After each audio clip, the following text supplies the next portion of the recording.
Hey, good afternoon, friends. It's so good to be in your home this afternoon. Hey, in the book Isaac Storm, it tells us about the hurricane that took place in Galveston in 1900. The story tells us about how the waters were rising in the streets, and yet the children continued to play in the water. People went down to a local diner to eat.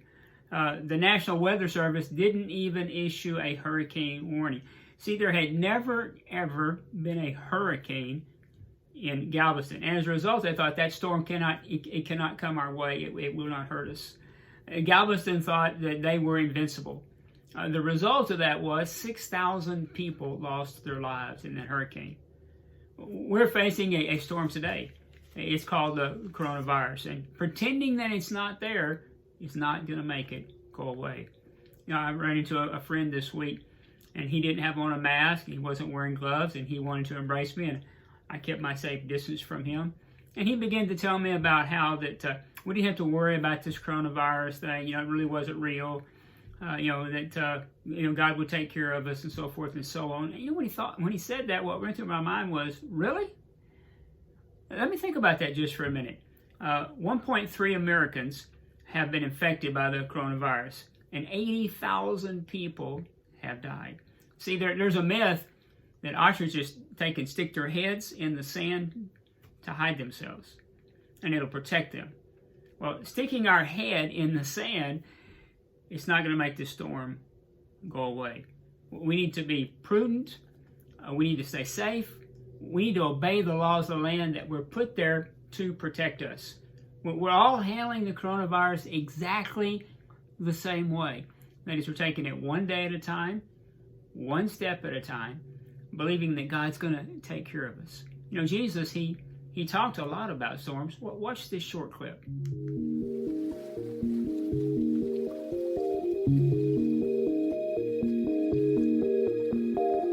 I know your story.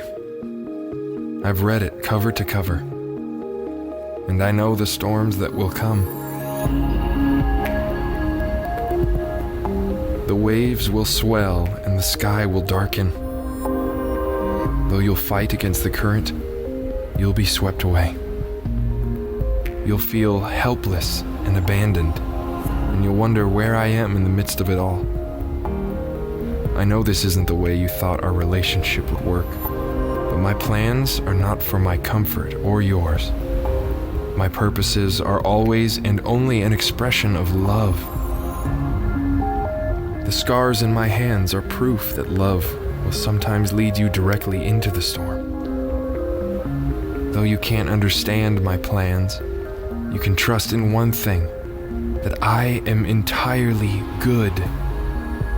You can't even imagine how good I am, and my plan for you is no different. When you shout asking where I am, know that I am right behind you, with my arms wrapped tightly around you, whispering, I will never let go. For you are the pinnacle of my creation and the center of my affection. There will come a day when I will quiet every storm and wipe away every tear. In that day, there will be no more pain or death. But until that day comes, I will be your anchor in this storm.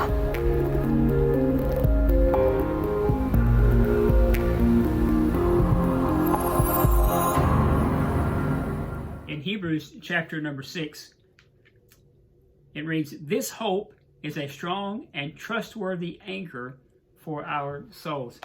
See, Jesus is our anchor. Amen? See, we can make it through this pandemic together. Join with me this Sunday, 2 p.m.